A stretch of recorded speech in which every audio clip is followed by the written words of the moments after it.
Allah. Bismillahirrahmanirrahim. Assalamualaikum warahmatullahi wabarakatuh. Innal hamdalillah nahmaduhu wa nasta'inuhu wa nastaghfiruh wa na'udzu billahi min shururi anfusina wa sayyiati a'malina. Man yahdihillahu fala mudilla lahu wa man yudlil fala hadiyalah. Asyhadu an la ilaha illallah wahdahu la syarika lah wa asyhadu anna Muhammadan 'abduhu wa rasuluhu la nabiyya ba'dah. Allahumma salli wa sallim wa barik ala abdika wa nabiyyika Muhammad wa ala alihi wa sahbihi wa man ihtada bihadihi ila yaumil qiyamah. Qala Allah jalla wa ala, ya ayyuhalladzina amanu taqullaha haqqa tuqatih wa la tamutunna illa wa antum muslimun. Amma ba'd. Ikhwatal iman rahimani wa rahimakumullah. Alhamdulillah, segala puji bagi Allah Subhanahu wa taala, Ar-Rahman, Ar-Rahim, Zat yang Maha Pengasih, Zat yang Maha Penyayang. Allah Subhanahu wa taala yang dengan rahmat dan kasih sayangnya masih memperkenankan kita untuk melanjutkan kajian kita dari sirah Nabi kita Muhammad bin Abdullah sallallahu alaihi wa ala alihi wa sahbihi wasallam. Alhamdulillah, pada kesempatan sebelumnya kita membahas sampai pada hijrahnya beberapa sahabat Rasulullah sallallahu alaihi wasallam, yaitu hijrahnya Umar ibn Khattab radhiyallahu an, Ayyash ibn Abi Rabi'ah radhiyallahu an, dan beberapa kaum muslimin yang lainnya. Ikhwatal iman rahimani wa rahimakumullah. Yang perlu kita review sedikit terkait tentang hijrahnya para sahabat radhiyallahu anhum ajma'in adalah bahwa orang-orang kafir Quraisy, setiap mereka mengetahui adanya kaum muslimin yang hijrah, maka mereka akan berupaya untuk menghalanginya, berupaya untuk menangkapnya dan bahkan menyakitinya. Sehingga mereka memenjarakannya, menahannya, mengikatnya. Maka itulah yang membuat banyak dari kaum muslimin yang melaksanakan hijrah dengan sembunyi-sembunyi, tidak dengan terang-terangan. Nah, ikhwatal iman rahimani wa rahimakumullah. Ketika beberapa rombongan, terutama rombongannya Umar bin Khattab radhiyallahu an, yang beliau dengan 20 orang para sahabat yang sebagian besar adalah kerabat beliau, sebagaimana kita bahas pada kesempatan sebelumnya, yaitu Umar bin Khattab, Zaid bin Khattab, Sa'id bin Zaid, Amr bin Suraqah, dan juga kedua saudaranya Abdullah dan Waqid, ya, kemudian Khalid, Iyas, Amir, Aqil bin Bukair, Khunais bin Hudzafah, ya, yang merupakan suaminya Hafsah, ya, binti Umar radhiyallahu anha, sebelum yang setelahnya nantinya setelah beliau meninggal dunia kemudian dikawin oleh Rasulullah SAW, Hafsah binti Umar bin Khattab. Kemudian Ayyash ibn Abi Rabi'ah, kemudian Khawli ibn Abi Khawli, Malik bin Abi Khawli, dan semuanya adalah kerabatnya Umar ibn Khattab radhiyallahu anhu. Nah, ikhwatal iman rahimani wa rahimakumullah. Ketika rombongan ini sampai ke kota Madinah, maka Abu Jahal bin Hisham beserta saudaranya yang bernama Al-Harith, ini Al-Harith bin Hisham ini saudaranya Abu Jahal. Mereka berdua nyusul, dia menjemput Ayyash ibn Abi Rabi'ah ke kota Madinah. Dan perlu antum pahami bahwa saudara Abu Jahal yang bernama Al-Harith ini, Al-Harith ibn Hisham, nantinya masuk Islam ketika Fathu Makkah, ya, dan sangat baik Islamnya. Mereka menjemput Ayyash radhiyallahu anhu ke kota Madinah. Karena apa? Karena Ayyash ini adalah sepupu mereka. Ya, sepupu mereka. Dan juga saudara seibu. Ya, sepupu dan juga saudara seibu. Maka ketika mereka, Abu Jahal dan Al-Harith ini sampai ke kota Madinah, pada saat itu Nabi SAW belum hijrah. Nabi SAW masih di kota Mekah. Maka Abu Jahal berkata kepada Ayyash, ya, dia mengatakan kepada Ayyash, ya Ayyash, ibumu ini bernazar untuk ibumu tidak mau menyisir rambutnya sama sekali sampai dia melihatmu. Dia bernazar tidak ingin berteduh, dia tetap di bawah terik matahari sampai melihatmu.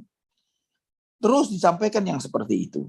Ya, dipengaruhi sedemikian rupa agar Ayyash ini pulang ke kota Mekah. Sampai akhirnya Ayyash terpengaruh. Ayyash terpengaruh, melembut hatinya. Maka Umar bin Khattab mengatakan, ya Ayyash, innahu wallahi ma yuridukal qawmu illa liyuftinuka an dinik fahdharhum. Wa ya Ayyash, demi Allah, mereka tidak menyampaikan itu dengan jujur. Mereka ingin menyiksamu, mereka ingin menangkapmu, mereka ingin membuatmu murtad keluar dari agama Islam ini. Hati-hati, waspada kamu dari mereka, dari Abu Jahal dan Al-Harith ini. Fa wallahi law adha ummaka al-qamlu lam tashatat. Demi Allah, andai kata betul apa yang dia sampaikan, bahwa ibumu tidak mau menyisir rambutnya, maka ketika rambutnya ibumu nanti kusut, kemudian banyak kutunya, dia pasti akan sisiran, kata Umar bin Khattab seperti itu. Walistadda 'alaiha harru Makkah lastadhallat.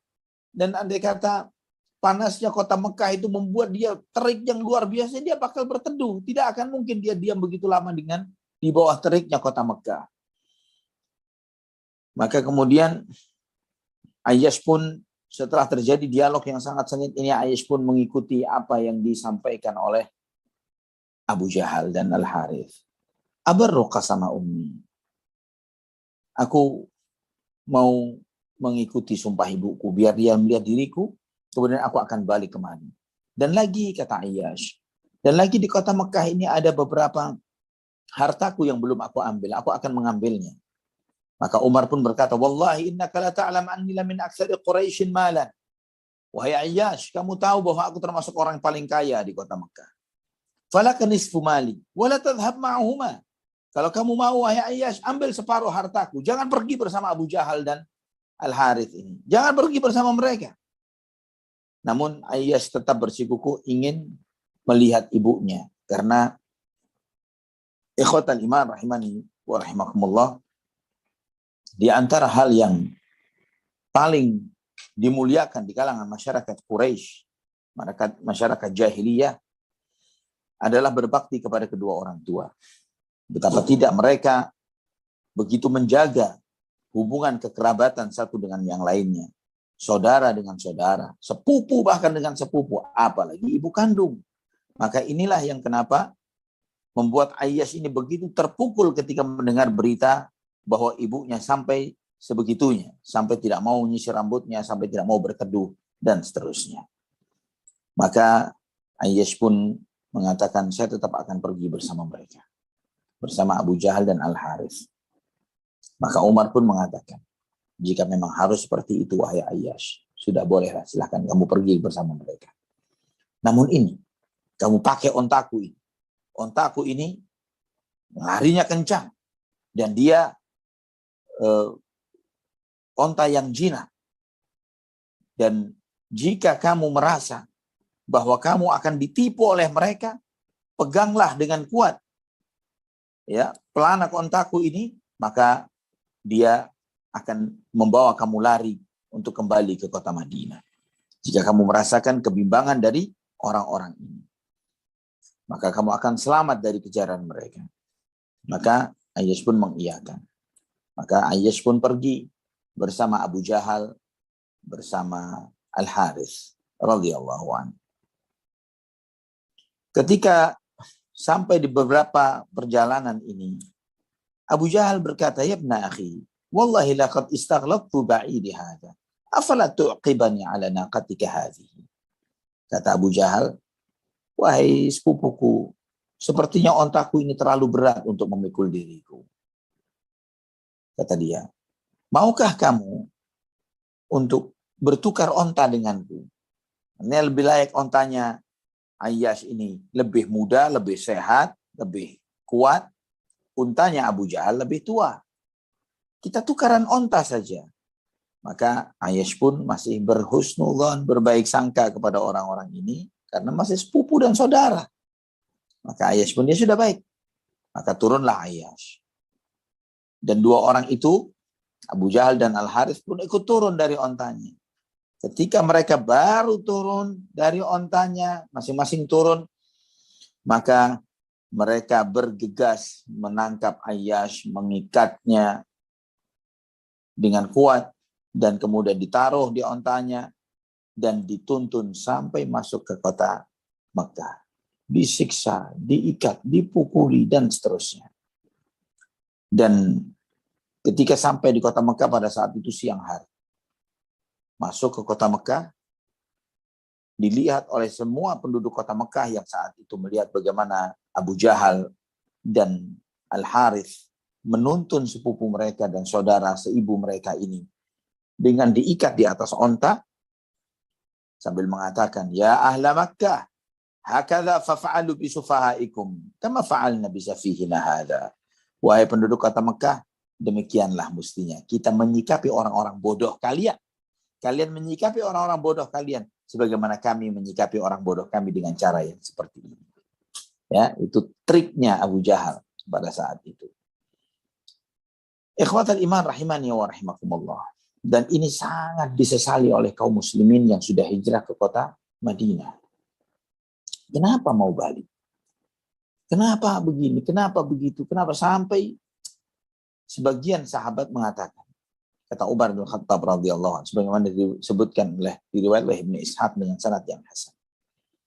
Kami beranggapan mereka-mereka yang karena balik ke kota Mekah dengan tipuan-tipuannya orang-orang Quraisy ini, yang akhirnya termakan dengan tipuan itu, entah itu mereka tersiksa, entah mereka itu diasumsikan murtad keluar dari agamanya karena tidak kuat dengan siksaan ini.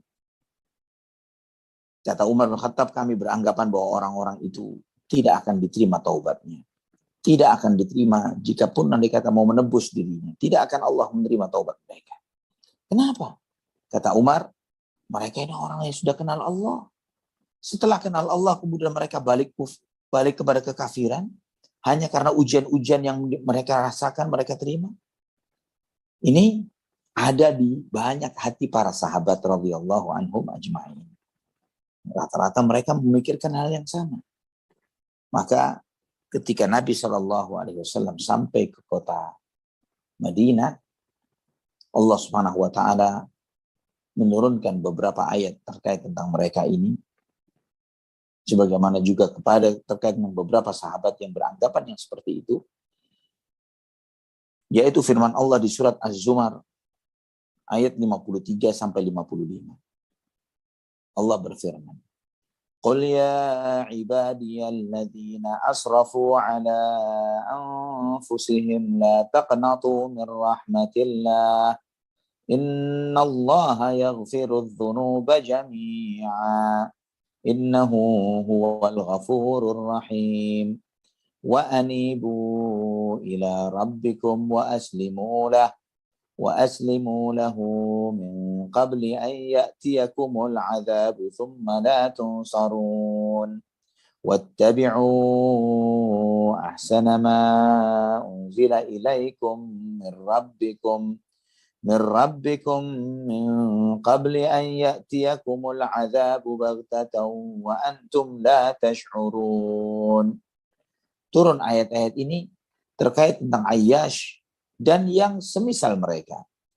Sampaikan wahai Muhammad, wahai hamba-hambaku yang melampaui batas terhadap diri mereka, yang sudah terlanjur kesandung dosa.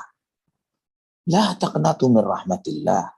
Jangan pernah putus asa dari rahmat Allah Subhanahu wa Ta'ala. Sesungguhnya Allah Subhanahu wa Ta'ala mengampuni semua dosa. Sesungguhnya Dia Maha Pengampun dan Maha Penyayang. Dan kembalilah kalian kepada Tuhan kalian. Sarahkanlah diri kalian kepadanya sebelum datangnya kepada kalian azab, dan kemudian pada saat itu kalian tidak akan mendapatkan penolong. Dan ikutilah yang terbaik apa yang telah diturunkan kepada kalian dari Tuhan kalian sebelum datang kepada kalian azab secara tiba-tiba dan kalian tidak menyadarinya. Ikhwatal iman rahimani wa rahimakumullah. Ayat-ayat ini turun terkait dengan para sahabat yang tertahan yang ada di kota Mekah. Umar setelah turunnya ayat-ayat ini, beliau menulis ayat-ayat ini di dalam satu lembaran kertas. Dan kemudian dikirimkan kepada Hisham ibn al-As. Maka Hisham pun ketika menerima surat itu, dia membaca ayat ini. Qul ya ibadiyalladzina asrafu ala anfusihim la taqnatu min rahmatillah. Innallaha yaghfiru dzunuba jami'a. Innahu huwal ghafurur rahim. Wa anibu ila rabbikum wa aslimu lahu min qabli an ya'tiyakumul 'adzabu thumma la tunsarun. واتبعوا أحسن ما أنزل إليكم من ربكم من قبل أن يأتيكم العذاب بغتة وأنتم لا تشعرون. Setelah turunnya ayat-ayat ini, aku membacanya. Ketika itu aku di satu tempat yang bernama Ziltuwa. Aku membaca, memperhatikan ayat ini. Berulang-ulang saya baca, tapi saya nggak paham. Saya nggak ngerti apa maksud dari ayat-ayat ini. Sampai aku mengucapkan Allahumma fahimniha. Allahumma fahimniha. Ya Allah, pahamkan aku terhadap ayat-ayat ini. Ya Allah, pahamkan aku terhadap ayat-ayat ini. Maka kata Hisham ibn al-As, fa'alqallahu fi qalbi annaha innama unzilat fina wa fima kunna naqulu fi anfusina faraja'tu ila ba'iri farakabtu alaihi thumma lahiqtu bi Rasulillah sallallahu alaihi wasallam wa huwa bil Madinah. Setelah itu aku menyadari, setelah aku meminta kepada Allah agar diberi hidayah untuk bisa memahami ayat-ayat ini, aku pun terbuka. Ternyata ayat-ayat ini turun terkait tentang kami. Kami yang kembali ke kota Mekah karena tidak kuat dengan ujian, kemudian kami kembali kepada agama nenek moyang kami. Dan ternyata Allah masih membuka kesempatan kami untuk bertaubat kepadanya. Ini turun untuk saya, untuk orang-orang seperti saya. Maka aku pun mengambil ontaku. Aku naiki ontaku, bergegas aku langsung pergi ke kota Madinah. Menemui Rasulullah sallallahu alaihi wa ala alihi wa sahbihi wasallam. Ikhwatul iman rahimani wa rahimakumullah. Perlu antum pahami juga bahwa ayat-ayat ini, walaupun ada sebab turun spesifik yang telah disampaikan dalam kitab sirah yang sedang kita baca ini, bukan berarti ayat-ayat ini spesifik untuk mereka. Bukan berarti ayat-ayat ini spesifik untuk mereka. Kenapa? Karena para ulama telah menegaskan terkait dengan ayat-ayat Al-Quran bahwa al-ibratu bi'umumil lafzi la bi khususis sabab. Bahwa pelajaran yang diambil itu dari setiap ayat Al-Quran yang Allah firmankan kepada kita adalah dengan keumuman lafaz yang Allah Subhanahu wa taala firmankan. Bukan terkait dengan sebab spesifik karena sebab turunnya ayat tersebut. Maka antum perhatikan bagaimana Allah Subhanahu wa taala menyampaikan kepada Rasulullah sallallahu alaihi wasallam di dalam ayat ini, "Qul," sampaikan wahai Muhammad. Sampaikan wahai para dai, para ustaz yang mengajak kepada agama Allah Subhanahu wa taala untuk menyampaikan pesan Allah Subhanahu wa taala kepada kalian. Dan secara khusus siapa yang dipanggil oleh Allah Subhanahu wa taala? Ya ibadiyalladzina asrafu ala anfusihim. Wahai hamba-hambaku yang melampaui batas terhadap diri mereka. Wahai hamba-hambaku yang berlumuran dosa. Wahai hamba-hambaku yang memperturutkan hawa nafsunya. Yang melakukan perbuatan-perbuatan maksiat untuk mendatangkan azab dan murka Allah terhadapnya. Allah tetap memanggilnya dengan ya ibadi. Wahai hamba-hamba. Wahai para pelaku dosa. Kalian hamba Allah Subhanahu wa taala. Walaupun sehebat apapun kalian mengotori diri kalian. Melampaui batas terhadap diri kalian. Berbuat maksiat sebesar apapun maksiat kalian. La taqnatu min rahmatillah. Jangan pernah putus asa dari rahmat Allah Subhanahu wa taala. Jangan pernah putus asa dari rahmat Allah Subhanahu wa taala sehingga kalian akan tambah mendapatkan kecelakaan. Jangan sampai kalian berasumsi bahwa dosa kami begitu besar, aib kami begitu banyak, Tidak ada jalan untuk menghilanginya, menghilangkannya dan menghapusnya. Jangan pernah kalian mengatakan itu.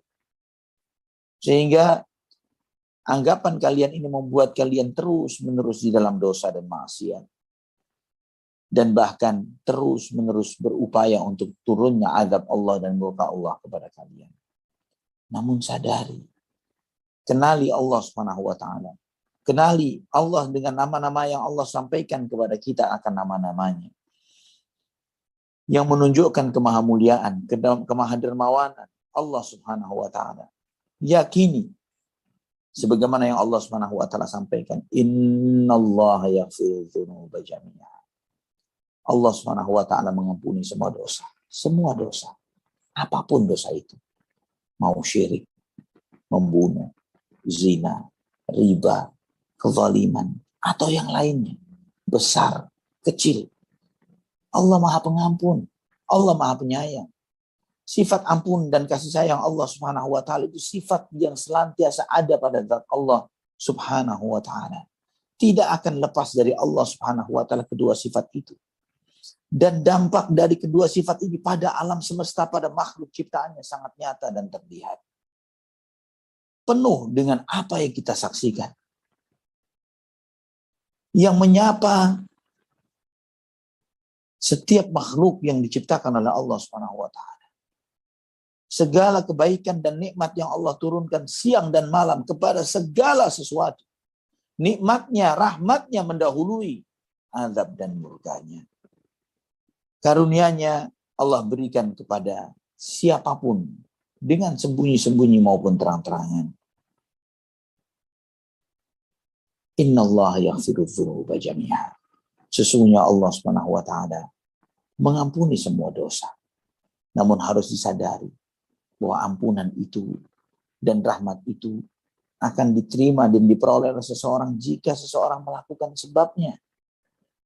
Yang ketika dia melakukannya, maka dia akan mendapatkan rahmat dan kasih sayang dan ampunan Allah Subhanahu wa taala. Adapun ketika dia tidak membuka pintu itu untuk melakukan sebab agar Allah mengampuni dosa-dosanya, malah menutup untuk dirinya pintu rahmat dan ampunan Allah, maka akan begitu besar murka Allah Subhanahu wa taala kepada orang tersebut. Maka Allah mengajak, kembalilah, taubatlah kepada Allah dengan taubatan nasuha. Mintalah kepada Allah, rendahkan dirimu kepada Allah, beribadahlah dirimu kepada Allah Subhanahu wa taala. Segerakan dirimu untuk segera mengejar ampunan Allah Subhanahu wa taala. Wa anibu ila rabbikum wa aslimulah. Pasrahkan dirimu kepada Tuhan kalian.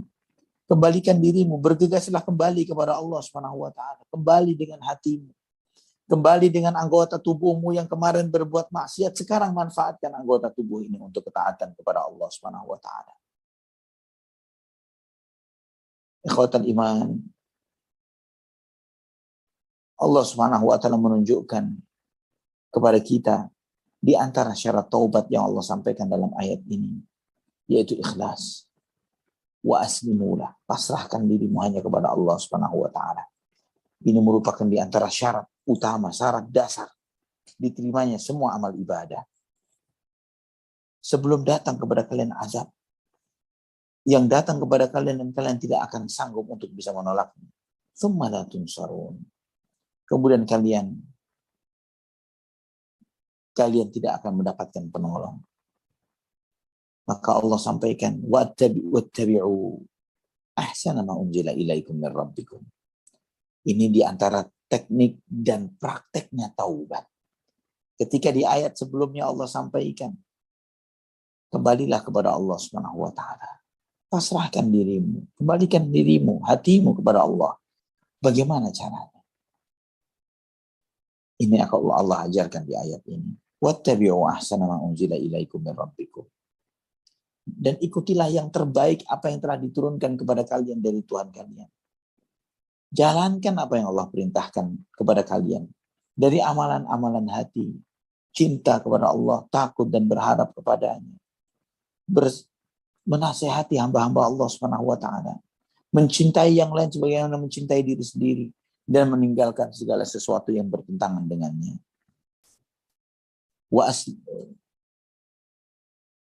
Wattabi'u ahsana ma unzila ilaikum min rabbikum min qabli an ya'tiyakumul 'adzabu baghtatan wa antum la tash'urun. Kerjakan amal-amal saleh yang nampak maupun yang tersembunyi. Salat, zakat, puasa, haji, sedekah. Segala beragam ihsan. Sebagaimana Allah perintahkan kepada kita yang Allah turunkan dalam Al-Quran. Sebelum datang kepada kalian azab secara tiba-tiba dan kalian tidak menyadarinya. Ini semuanya adalah ajakan agar kita bergegas bertaubat kepada Allah Subhanahu wa ta'ala. Ikhwatal iman rahimani wa rahimakumullah. Dan Nabi SAW yang mengetahui tentang kondisi kaum muslimin yang ada di kota Mekah yang mengalami penindasan seperti itu. Beliau SAW senantiasa mendoakan mereka. Sebagaimana dalam Sahih Bukhari dan Muslim dari hadis Abu Hurairah radhiyallahu anhu bahwa Nabi SAW bersabda bahwa Rasulullah SAW ketika selesai dari sholat subuh, selesai membaca surat, kemudian ruku, kemudian berdiri dari ruku, beliau mengucapkan Sami Allahu liman hamidah Rabbana walakal hamd. Kemudian beliau berdoa sambil berdiri, beliau berdoa Allahumma anjil Walid ibn al-Walid wa Salamat ibn Hisham wa Ayyash ibn Abi Rabi'ah wal mustad'afina minal muslimin. Ya Allah, selamatkanlah Al-Walid ibn al-Walid, selamatkanlah Salamah ibn Hisham, selamatkanlah Ayyash ibn Abi Rabi'ah, selamatkanlah kaum mukminin yang lemah ya Allah. Ini doa yang dibacakan oleh Nabi SAW di Qunut Nazilah. Di Qunut Nazilah. Al-Walid ibn al-Walid ibn al-Mughirah adalah saudaranya Khalid ibn al-Walid radhiyallahu anhuma. Beliau termasuk yang ikut perang Badar melawan, dan kemudian namun ketika perang Badar itu dia pada saat itu belum Islam, kemudian setelah itu masuk Islam dan ditahan oleh saudara pamannya, ya, saudara-saudara ibunya, dan kemudian Nabi SAW mendoakannya sehingga dia bisa lolos dari jeratan mereka dan kemudian berangkat ke kota Madinah. Ini Al-Walid ibn al-Walid.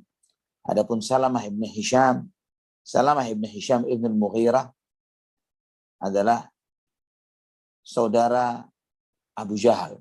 Abu Jahal bin Hisham, ini Salamah ibn Hisham. Beliau termasuk orang yang sabiqin al-awwali, generasi pertama yang masuk Islam. Dan beliau ketika berangkat hijrah ditahan, disiksa, disakiti, dan bisa melarikan diri meninggalkan orang-orang kafir tersebut. Dan kemudian beliau mati syahid di peristiwa Ajnadin, ya, tahun 14 Hijriah. Ikhwatal iman rahimani wa rahimakumullah.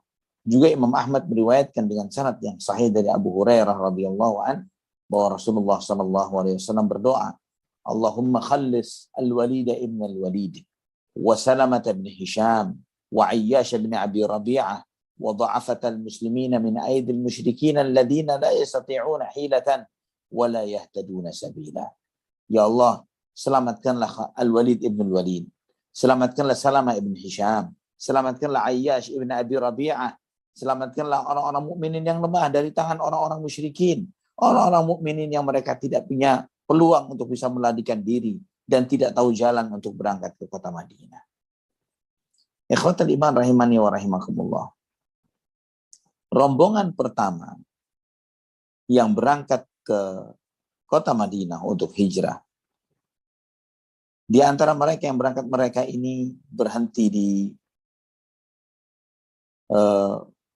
Quba, tempat dekat Quba yang bernama Usbah, sebelum kedatangan Nabi SAW, dan di sana mereka melaksanakan sholat, dan yang menjadi imam mereka adalah Salim Maula Abi Hudzaifah, ya, Salim Maula Abi Hudzaifah. Kata Maula artinya budak yang dimerdekakan. Menjadi imam adalah seorang budak yang dimerdekakan. Kenapa dia menjadi imam? Karena Salim ini yang paling banyak bacaan Qur'annya. Dalam Sahih Bukhari disebutkan oleh Ibnu Umar radhiyallahu anhu, kana Salim maula Abi Hudzaifah ya ummul muhajirin al-awwalin wa ashaban Nabi sallallahu alaihi wasallam fi Masjid Quba. Fihim Abu Bakar wa Umar wa Abu Salamah wa Zaid wa Amir bin Rabi'ah.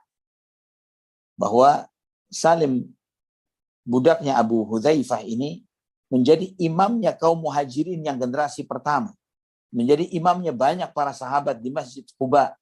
Yang pernah menjadi makmumnya di antaranya adalah Abu Bakar, Umar, Abu Salamah, Zaid, dan Amir bin Rabi'ah. Ini di antara makmum-makmumnya Salim maula Hudzaifah. Ikhwatal iman rahimani wa rahimakumullah. Para ulama menjelaskan bahwa Salim maula Abi Hudzaifah ini menjadi imam sampai ketika Nabi SAW selesai hijrah ke kota Madinah, tetap dia menjadi imam di Masjid Quba. Dan itu yang menyebabkan misalnya Abu Bakar As-Siddiq radhiyallahu an salat di Masjid Quba, dia tetap bermakmum kepada Salim maula Abi Hudzaifah. Salim budaknya Abu Hudzaifah. Dan ini menunjukkan bagaimana Islam dari sejak awal risalahnya tidak memandang ras tertentu. Tidak melihat orang itu dari nasab dan silsilahnya. Namun yang dilihat adalah pemahamannya dan hafalannya terhadap Al-Quran. Ketika dia sangat paham dengan ayat-ayat Allah, dengan Al-Quranul Karim, maka orang tersebut layak untuk dimuliakan oleh Allah Subhanahu wa taala. Sebagaimana sabda Nabi sallallahu alaihi wasallam, "Innallaha yarfa'u bihadzal Qur'ana aqwaman wa yadha'u bihi akharin." Sesungguhnya Allah Subhanahu wa taala memuliakan dengan Quran ini banyak kaum dan menghinakan banyak kaum yang lainnya dengan Al-Quran. Ketika beriman semakin dimuliakan, ketika tidak beriman akan semakin hina. Ikhwatal iman rahimani wa rahimakumullah. Di sini antum melihat bahwa orang-orang Arab yang masih seringkali di antara mereka membanggakan silsilah dan nasab, tapi bagaimana Nabi Shallallahu Alaihi Wasallam mendidik para sahabatnya, walaupun beliau Shallallahu Alaihi Wasallam pada saat tidak sedang bersama mereka. Namun karena mereka menyadari bahwa Salim maula Abi Hudzaifah ini yang paling layak untuk menjadi imam karena paling banyak hafalan Qur'annya, maka dia pun diangkat menjadi imamnya generasi-generasi awal dari kalangan muhajirin. Salim maula Abi Hudzaifah adalah Salim bin Ma'qil. Ya, dia dari Persia. Dan di antara maula atau budak yang dimerdekakan yang paling mulia. Di antara sahabat terbaik dan seniornya sahabat. Beliau termasuk dari kalangan muhajirin. Yang beliau adalah seorang budak. Kemudian dimerdekakan oleh tuannya, yaitu istri dari Abu Hudzaifah, dan kemudian Abu Hudzaifah pun mengangkatnya sebagai anak. Oleh karena itulah seringkali disebut Salim maula Abi Hudzaifah. Dan juga dia dianggap sebagai bagian dari kalangan muhajirin. Dan beliau menjadi imamnya kaum muhajirin di Masjid Quba sebelum datangnya Rasulullah SAW. Dan juga di kalangan Ansar yang dari kota Madinah, ada juga mereka ini yang Ansariyun Muhajirun. Ansariyun Muhajirun. Apa maksudnya Ansariyun Muhajirun? Mereka aslinya adalah orang-orang Ansar yang ada yang bersumber dari kota Madinah atau Yathrib. Namun ketika Bai'atul Aqabah yang kedua dan mereka pulang ke Madinah dan mereka menemui sebagian para sahabat yang hijrah ke kota Madinah, mereka sebagian sahabat Ansar ini hijrah ke Mekah untuk mendampingi Nabi Shallallahu Alaihi Wasallam. Kenapa? Karena pada saat itu Madinah bukan negerinya kaum muslimin, ya. Maka mereka hijrahnya itu dari Madinah ke Mekah untuk mendampingi Nabi Shallallahu Alaihi Wasallam. Di antaranya adalah Zakwan ibnu Abdi Qais, Uqbah bin Wahab bin Kaladah, Al-Abbas bin Ubadah bin Nadlah, Ziyad bin Labid radhiyallahu anhu ajma'in. Ya, karena mereka menganggap bahwa waktu itu Yathrib atau kota Madinah negerinya kaum musyrikin.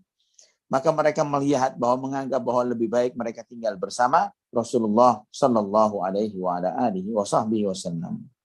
Ikhwatul iman rahimani wa rahimakumullah.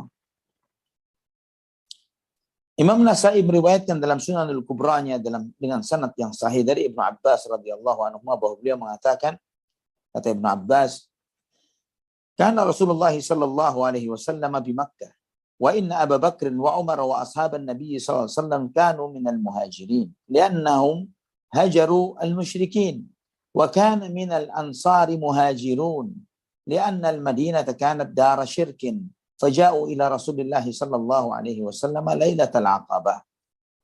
Kata Ibnu Abbas radhiyallahu anhuma bahwa Rasulullah SAW ketika di kota Mekah, dan kita mengetahui kata beliau bahwa Abu Bakar dan Umar adalah bagian dari orang-orang muhajirin. Ya, bagian dari orang-orang muhajirin. Demikian pula para sahabat yang lainnya. Karena mereka hijrah meninggalkan orang-orang musyrikin. Dan ada di kalangan Ansar, kata Ibnu Abbas, yang juga merupakan muhajirin.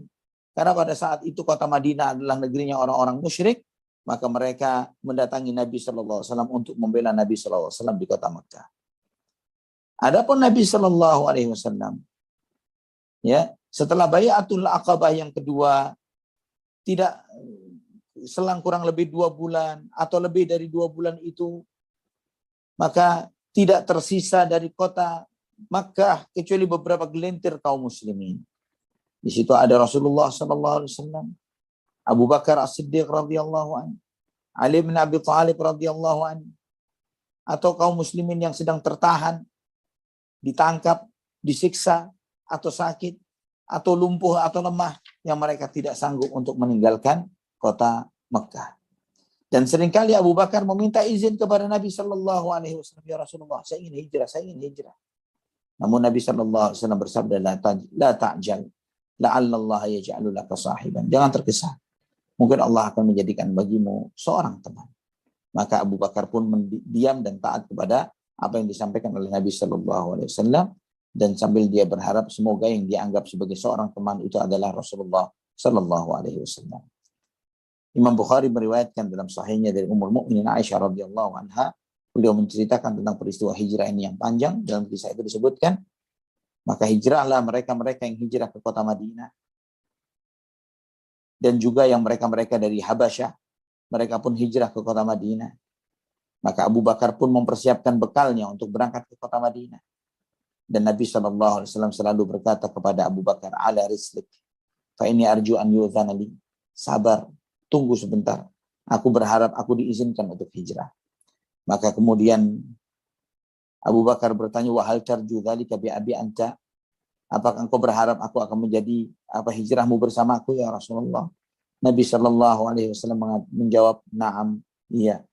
Maka Abu Bakar radhiyallahu an menahan dirinya tidak berangkat hijrah untuk mendampingi Nabi Shallallahu Alaihi Wasallam, dan di samping itu beliau mempersiapkan 2 ekor kudanya dengan diberi makan tiap hari kenyang, sehingga sewaktu-waktu berangkat maka dia akan berangkat.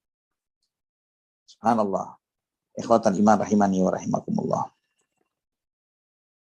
Ketika orang-orang Quraisy melihat bahwa Nabi Shallallahu Alaihi Wasallam sudah mendapatkan pendukung dan penolong,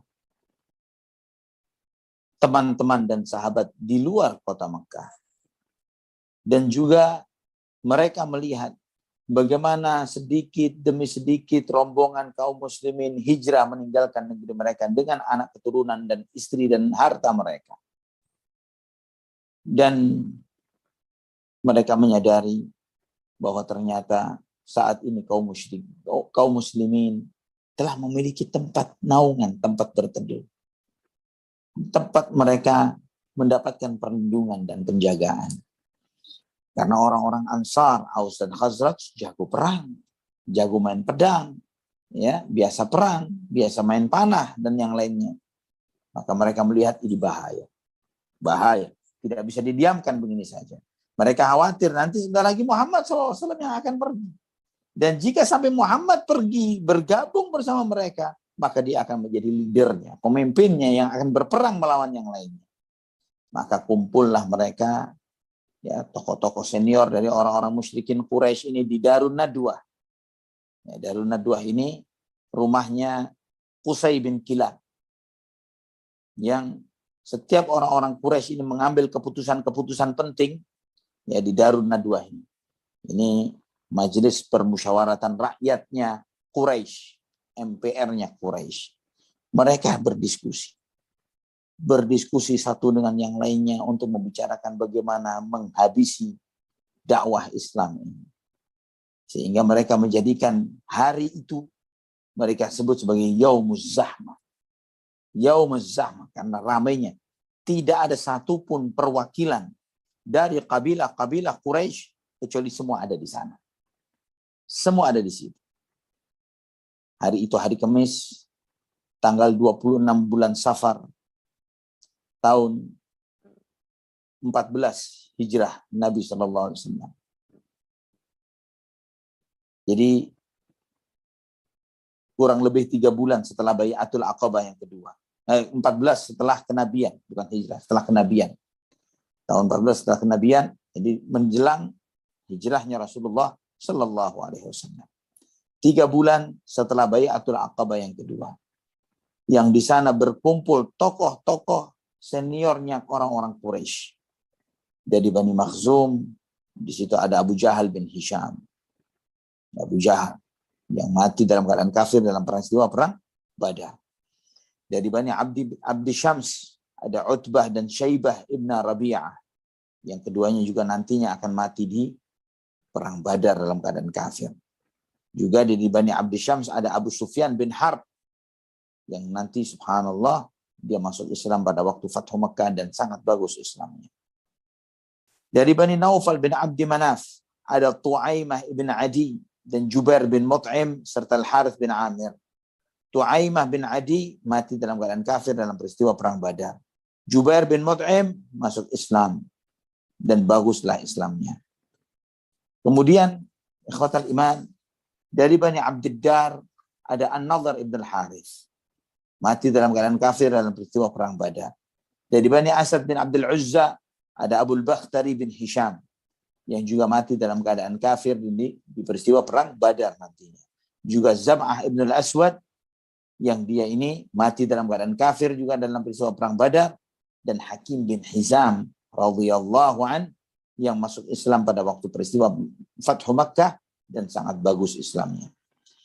Dari Bani Saham Nubay wa Munabbih, Nubay dan Munabbih putra Al-Hajjaj yang keduanya mati dalam keadaan kafir dalam peristiwa perang Badar. Dari Bani Jumah ada Umayyah bin Khalaf yang dia mati dalam keadaan kafir dalam peristiwa perang Badar. Serta banyak lagi tokoh-tokoh Quraisy yang lainnya yang kumpul. Nah, di hari itu, di bulan Safar, tanggal 3 bulan kurang lebih setelah Bai'atul Aqabah yang kedua, pada saat itu muncullah iblis, laknatullah alaih. Iblis dengan tampilan seorang kakek tua yang berwibawa, dengan memakai kain wol, berdiri di depan pintu Darun Nadwah, pintu MPR ini. Ya. Dan ketika mereka melihat orang tua ini, mereka bertanya, siapa orang tua ini? Mereka mengatakan, hadza syaikhun min ahli Najd. Ini dari ahli Najd. Ya, mereka mengatakan seperti itu karena untuk memastikan bahwa dia bukan dari Tihamah yang cenderung untuk membela Nabi SAW. Dia tahu akan komitmen dan kesepakatan, dan hari pertemuan ini dia ikut hadir bersama kita, kata mereka seperti itu. Ikut hadir bersama mereka dalam pertemuan itu. Jangan sampai dia tidak ikut. Siapa tahu dia memiliki ide yang bagus. Maka terjadilah diskusi di antara mereka. Mereka mengatakan bahwa Muhammad, kalian telah melihat bagaimana apa yang dia lakukan. Kita tidak akan membiarkan dia. Dan kita menyadari sebentar lagi dia akan memiliki kekuatan dari pengikutnya. Yang sebentar lagi dengan pengikutnya ini dia akan menyerang balik kepada kita. Maka apa yang harus kita lakukan? Maka mereka pun berdiskusi. Di antara mereka Abul Bakhtari bin Hisham mengatakan, ikat saja. Ditahan di tiang besi, kita ikat, kita tutup pintunya, dan jangan sampai ada orang yang bertemu dengannya, dan cari para sastrawan penyair untuk terus berdialog dengannya sampai dia mati.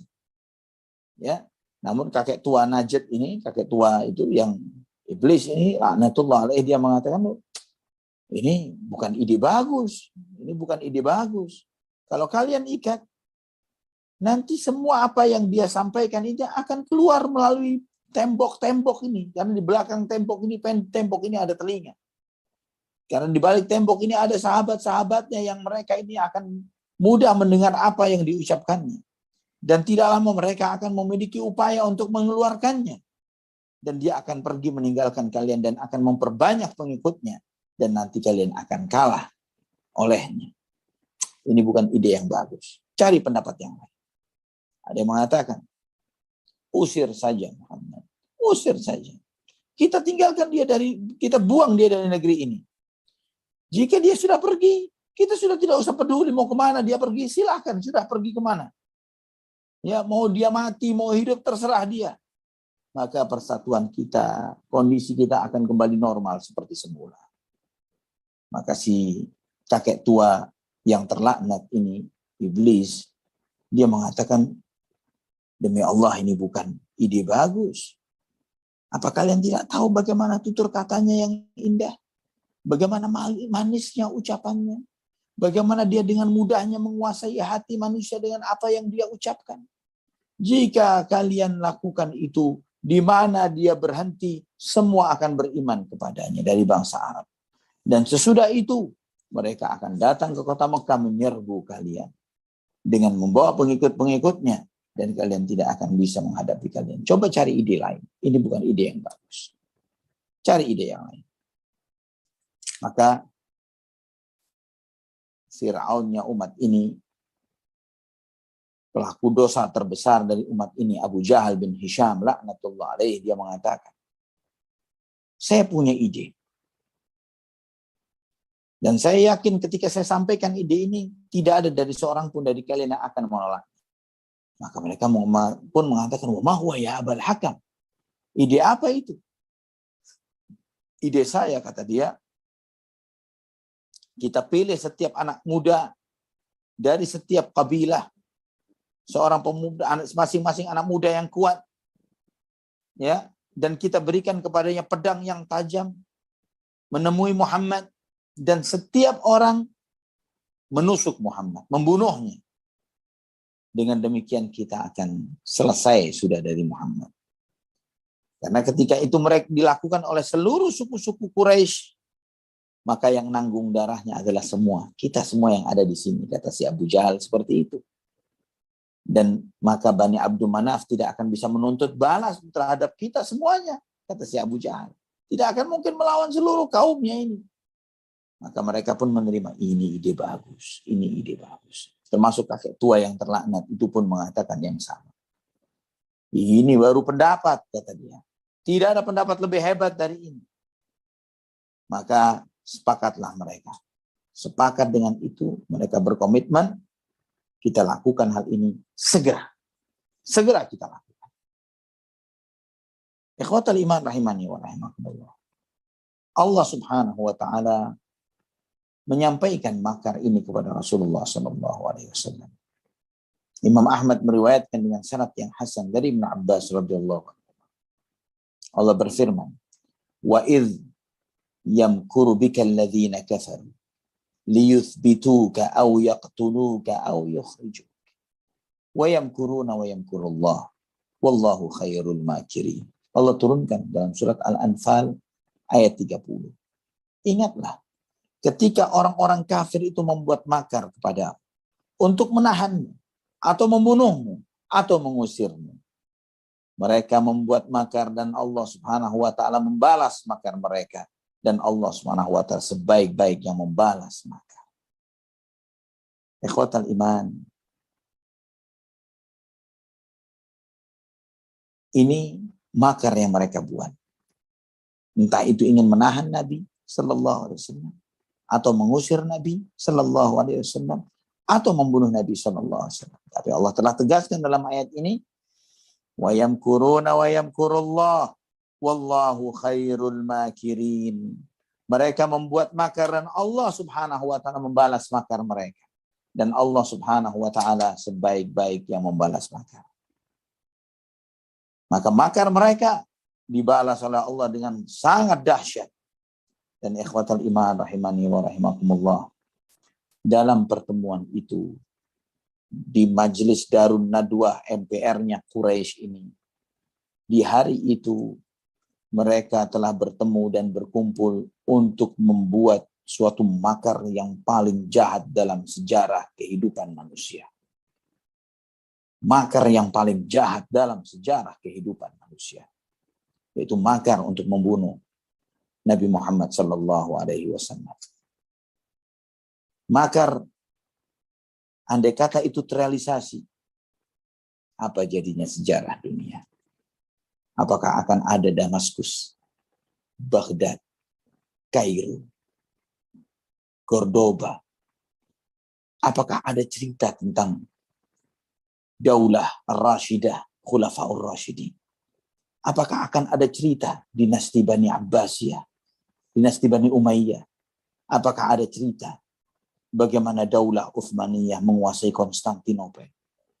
Apakah ada cerita bangunan-bangunan yang dibangun oleh Bani Umayyah, Nizamiyah, Hamra, dan yang lainnya? Yang peradaban Eropa yang antum dan kita semua saksikan saat ini, mereka petik, mereka ambil dari peradaban Islam yang ada di negeri Syam pada peristiwa perang salib, dan apa yang mereka lihat dari Andalusia, Spanyol, dari apa yang dibangun oleh kaum muslimin. Jika makar mereka itu berhasil, segala tatanan dunia yang kita lihat saat ini berubah ceritanya. Namun kita melihat apa yang Allah Subhanahu wa taala kehendaki, itu yang terjadi. Wallahu taala ala wa alam bisawab. Insyaallah pada pertemuan akan datang kita akan mempelajari, kita akan mengkaji sirah perjalanan hijrah Nabi kita Muhammad sallallahu alaihi wasallam.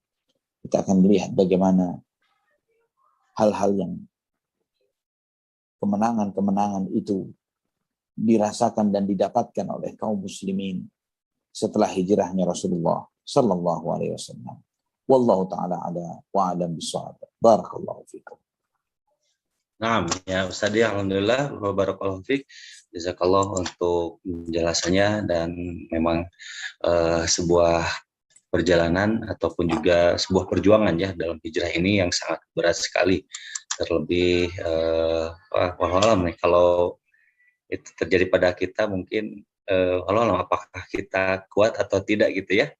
Benar. Untuk jika kita ditakdirkan berada di zaman Rasulullah SAW gitu ya.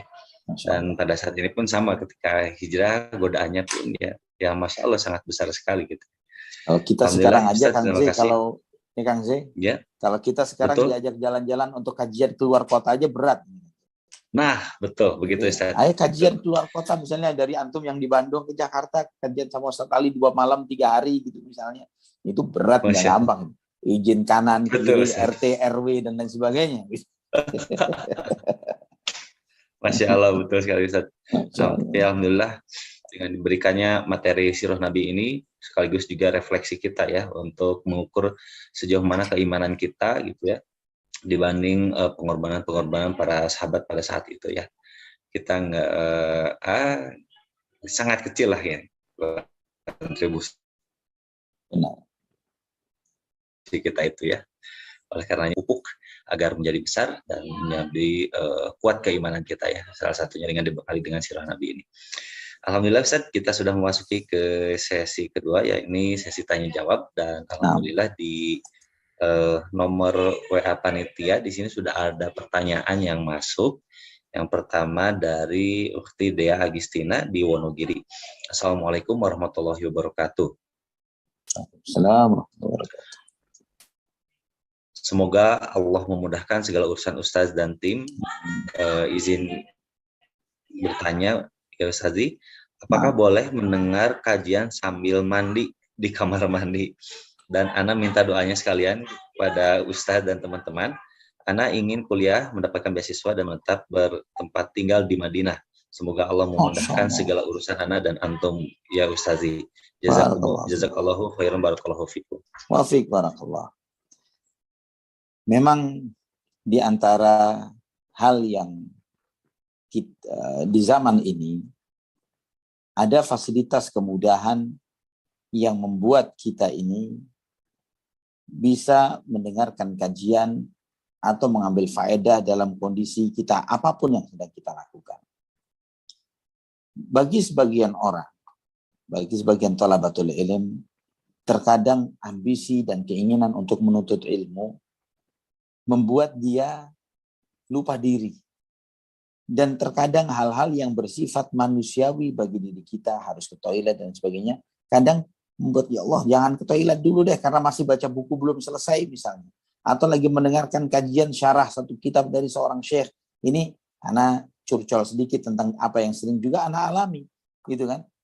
Sehingga terkadang ada pikiran ya untuk misalnya sambil mandi atau itu, tapi Anda besarkan itu channel misalnya kajian dari syekh tertentu gitu ya, Anda besarkan supaya Anda bisa ingin dengarkan. Ada ide pikiran seperti itu. Tapi kemudian Anda pikirkan lagi, apakah ada yang masuk dari ilmu yang Anda pelajari dengan cara seperti itu? Bagaimana jika ada kalimat-kalimat yang tidak sampai ke telinga Anda? Ya, karena kan kita beraktivitas, suara air dan sebagainya akan membuat sebagian dari suara kajian itu terlewatkan. Sehingga sangat berpotensi untuk salah paham. Sangat berpotensi untuk salah paham. Nah, wallahu a'lam bishawab, Ana lebih cenderung melihat mengenai boleh, tidak boleh, atau halal, atau haram, ini para fuqaha dan para ulama yang memutuskannya. Namun sebaiknya ketika siapapun sedang ada di kamar mandi dan lain sebagainya, pause dulu, stop dulu, skip dulu kajiannya, ya nanti selesai dia rapi dan sebagainya baru didengarkan dengan baik, ya. Dan apalagi jika kajian itu bersifat kajian live online, live bukan rekaman, ini sesuatu yang sangat tidak beradab terhadap sang ustadz, ya. Bagaimana ustadznya harus mempersiapkan diri, dia duduk, saya tidak bisa disambil dengan yang lainnya.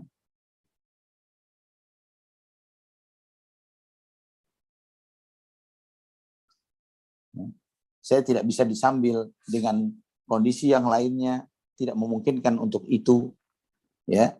Nah, namun sebagian kita malah mendengarkan kajian dalam keadaan yang kurang pas, kurang sesuai. Dan semoga anti barakallahu fiik nanti mendapatkan beasiswa untuk melanjutkan sekolah di kota Madinah. Semoga Allah Subhanahu wa taala memberkahi ilmu yang dipelajari dan insya Allah memberikan manfaat dari ilmu yang telah dipelajari tersebut. Barakallahu fiik. Masya Allah. Demikian jawaban dari Ustadzuna Ali Hasan untuk Ukhti Dea Agustina di Wonogiri. Selanjutnya pertanyaan dari Fulan ini. Bismillah, Assalamualaikum warahmatullahi wabarakatuh. Waalaikumsalam warahmatullahi wabarakatuh. Izin bertanya ya Ustadz, apakah pada hakikatnya semua orang kafir itu di depan kita bermuka manis dan bermulut manis? Padahal dalam hatinya menginginkan kehancuran umat Islam dan akhlak baiknya itu hanya pura-pura saja untuk memikat kaum muslimin supaya mengikuti agama mereka. Kebetulan di lingkungan rumah kami bertetangga dengan beberapa kaum kafir. Demikian Ustaz pertanyaannya. Jazakumullahu khairan, barakallahu fikum. Wa fikum barakallah. Allah Subhanahu wa taala sendiri yang menjelaskan di dalam Al-Qur'an, walan tarda ankal yahudu walan nasara hatta tattabi'a millatahum. Orang-orang Yahudi dan Nasrani tidak akan pernah ridha kepada kalian sampai kalian mengikuti agama mereka. Sampai kalian mengikuti millah mereka. Ini yang Allah Subhanahu wa taala sampaikan kepada kita. Dan itu apa yang Allah sampaikan terkait dengan apa yang ada dan terdapat di dalam isi hati mereka. Kita tidak akan pernah tahu benar tidaknya isi hati mereka itu seperti apa, kebaikan mereka tulus atau tidaknya. Tapi Allah Subhanahu wa taala Maha tahu tentang isi hati mereka. Allah Maha tahu. Dan adalah wajar jika mereka sampai memiliki pemikiran yang seperti itu karena ajaran kita, syariat kita. Siapapun yang menjadi seorang muslim dan mempelajari Al-Quran dengan benar, dengan baik, dia memahami Al-Fatihah dengan baik, memahami surat Al-Ikhlas dengan baik, aliran apa yang tidak tersinggung dengan ajaran Islam? yang mengajarkan kepada kita tauhid yang benar, menyembah ilah yang hak, dan mengesampingkan segala sesembahan-sesembahan yang disembah selain Allah Subhanahu wa taala. Semua sesembahan yang disembah selain Allah adalah batil, ya. Jadi wajar mereka jika memiliki sakit hati. Namun mereka tidak akan bisa dengan cuma sekedar sakit hati, maka mereka menggunakan makar, menggunakan tipu daya, menggunakan persuasi-persuasi untuk membuat kita ini tertipu, dan kemudian tanpa kita sadari akhirnya pun kita mengikuti millah dan ajaran agama mereka. Allahul musta'an, wala haula wala quwata illa billah.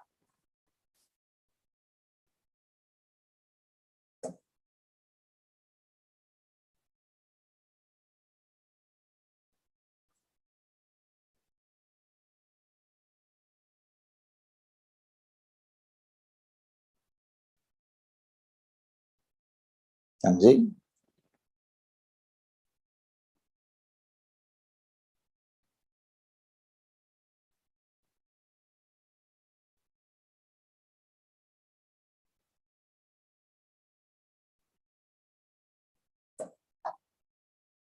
Cek.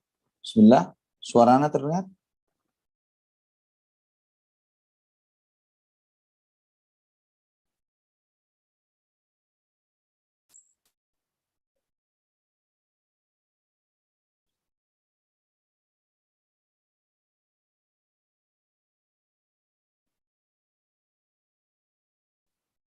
Cek. Ya, Kang Zee, saya dengar suara itu. Oh ya, alhamdulillah. Baik. Afwan, Ustaz, tadi terputus sebentar, Ustaz. Nah, barakallahu. Baru loading, baru join lagi. Amin. Barakallahu. Nah, Alhamdulillah, berikutnya ini pertanyaan dari Octaviana Metentua di Bekasi. Assalamualaikum warahmatullahi wabarakatuh ya Ustaz. Waalaikumsalam warahmatullahi wabarakatuh. Saya seorang mu'alaf. Saya mau bertanya kenapa hijrah saya diberi ujian oleh Allah sangat berat. Apakah karena baru bisa sholat hanya membaca Al-Fatihah? Apa sah sholat saya, dan apa ujian yang Allah berikan untuk hapus dosa saya yang dulu? Jadi Allah beri saya ujian untuk menjadi pribadi yang lebih baik dengan meninggalkan segala sesuatu yang diharamkan oleh Allah Subhanahu wa taala. Demikian ya Ustaz pertanyaannya. Nah, barakallahu fiik. Baik. Allah Subhanahu wa taala telah menegaskan di awal surat Al-Ankabut, Alif Lam Mim. Ahasiban nasu ay yutraku ay yaqulu amanna wa hum la yuftanun. Wa laqad fatanna alladhina min qablihim. Fala ya'lamanna Allahu alladhina sadaqu wa la ya'lamanna al-kadhibin. Alif Lam Mim. Apakah manusia mengira bahwa mereka ditinggalkan begitu saja untuk mengatakan kami beriman dan kemudian mereka tidak diuji oleh Allah? Sungguh kami telah menguji orang-orang sebelum mereka sampai Allah Subhanahu wa taala bisa membuktikan, menunjukkan, mengetahui siapa di antara mereka yang benar pernyataan imannya dan mana yang tidak benar pernyataan imannya. Jadi ini menunjukkan kepada kita bahwa setiap orang yang menyatakan dirinya beriman, hijrah, pasti akan mendapatkan ujian. Pasti akan mendapatkan ujian. Dan diyakini bahwa ujian itu tidak akan lebih berat daripada kemampuan yang bisa kita pikul. La yukallifullahu nafsan illa wus'aha. Allah Subhanahu wa taala tidak akan membebani kepada seorang suatu beban yang melebihi kemampuannya. Allah menguji kita sesuai dengan kadar kemampuan dan iman kita masing-masing. Itu yang harus dipahami.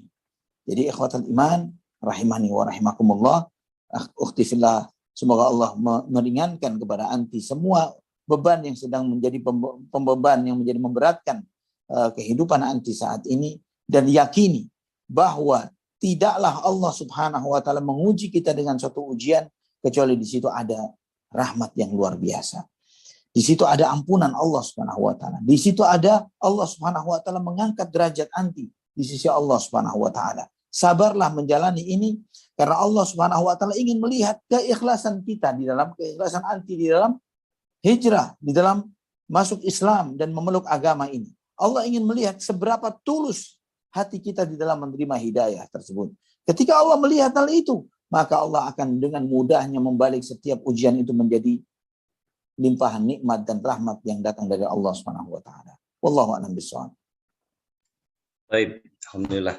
Mudah-mudahan dimotivasi kepada Ukti Octaviana dan lebih bersabar lagi dan tidak putus semangat untuk mengkaji Al-Quran dan Sunnah. Semoga Allah SWT memberikan keberkahan atas segala pengorbanan atau tadhiyahnya Mufti untuk memeluk agama Islam ya. Barakallahu fiik. Alhamdulillah, Ustaz, barangkali ada jadwal khusus di Mu'alaf Center mungkin untuk Ustaz di saat ini subhanallah kegiatan kajian secara spesifik dari lembaga belum ada, tapi memang ada beberapa pertemuan yang kita sedang insya Allah mudah-mudahan dengan beberapa yayasan yang lain juga untuk membuat kurikulum spesifik dan kajian-kajian yang bersifat rutin. Kalau di Jakarta dan sekitarnya, ada kajian rutin kitab Ushulul Tsalatsah, 3 landasan utama yang menjelaskan tentang mengenal Allah, mengenal Nabi, mengenal agama Islam. Yang itu kita lakukan secara rutin di 2 pekan sekali di Masjid Nurul Iman Blok M Square, ya, Nurul Iman Blok M Square. Itu Jumat besok dan dengan artinya 2 pekan sekali, ya. Insya Allah Jumat besok, Jumat sore jam 5 sampai menjelang Isya.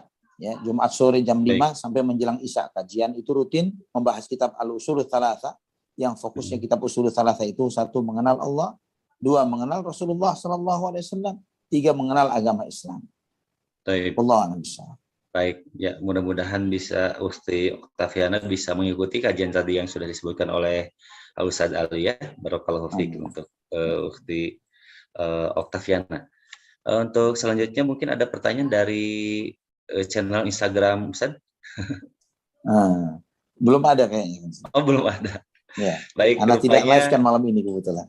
Oh, tidak di live kan, baik. Nah. Alhamdulillah Ustaz, rupanya hanya 3 pertanyaan saja yang masuk karena yang raise hand pun juga tidak ada dan dari pertanyaan chat juga hanya 3. Mungkin ada konklusi atau kata penutup sekaligus juga untuk menutup kajian pada malam hari ini. Tafadhol ya Ustaz. Masyaallah. Allah ibarik fiik. Naam ikhwatal iman rahimani wa rahimakumullah. Kita di kajian ini, kita inilah lanjutan dari kajian sebelumnya yang bahas tentang hijrahnya para sahabat radhiyallahu anhum ajma'in. Yang akan datang kita akan bahas hijrah Rasulullah sallallahu alaihi wasallam ke kota Madinah.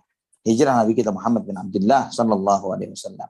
Dan subhanallah, ini adalah kisah yang luar biasa, yang sangat dahsyat, dan sebagaimana yang antum ketahui bahwa rujukan atau literatur yang kita pakai adalah literatur yang cukup mendalam akan hal ini, maka insya Allah antum akan melihat bagaimana detail-detail yang luar biasa yang terdapat dalam sirah Nabi kita Muhammad sallallahu alaihi wasallam untuk dalam proses hijrah ini. Banyak hal-hal yang indah, yang luar biasa, yang mengharukan bahkan bagi hati kita ketika kita melihat bagaimana perjalanan hijrah Nabi Muhammad sallallahu alaihi wasallam. Kota yang termulia yang ada di muka bumi. Namun pada saat itu kota itu dihuni oleh orang-orang yang hina. Pada saat itu penduduk kota itu berusaha untuk membunuh Nabi yang Allah utus, yang Allah muliakan, manusia terbaik. Sehingga membuat sang Nabi pergi meninggalkan kota tersebut. Meninggalkan negeri yang terbaik.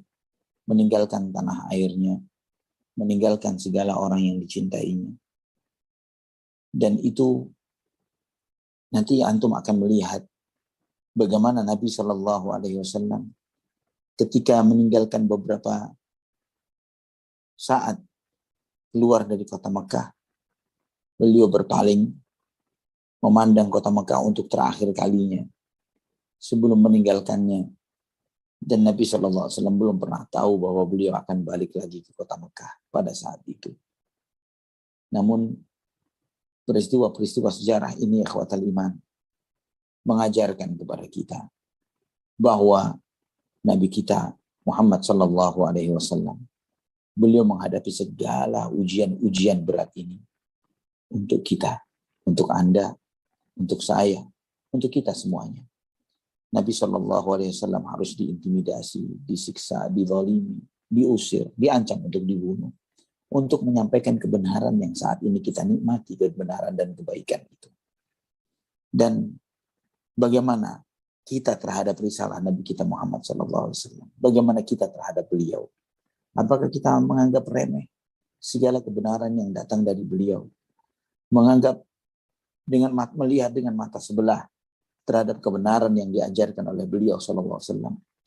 Bagaimana kita kemudian mengecilkan warisan beliau Muhammad SAW, yaitu Al-Quran dan sunnah beliau. Kita anggap ini sesuatu yang tidak ada nilainya. Sedangkan hal inilah yang nantinya satu-satunya yang bakal menyelamatkan kita, yaitu ketika kita mau beriman kepada Rasulullah SAW dengan iman yang benar. Semoga Allah SWT terus memperbaiki iman kita, menjadikan hidup kita sebagai tambahan kebaikan, dan kematian kita kelak istirahat kita dari segala fitnah dan ujian dunia. Amin ya rabbal alamin. Kita tutup dengan doa kafaratul majlis. Subhanakallahumma wa bihamdik, asyhadu an la ilaha illa anta, astaghfiruka wa atubu ilaik. Wassalamualaikum warahmatullahi wabarakatuh. Waalaikumsalam warahmatullahi wabarakatuh. Syukran jazakumullahu khairan kepada Ustazuna Ali Hasan yang sudah berbagi ilmu kepada kita semua dan secara konsisten untuk menyampaikan sirah Nabi SAW hampir 2 tahun ini ya. Mudah-mudahan kita senantiasa diberikan kesabaran untuk menuntut ilmu ini. Amin ya rabbal alamin. Insyaallah. Semoga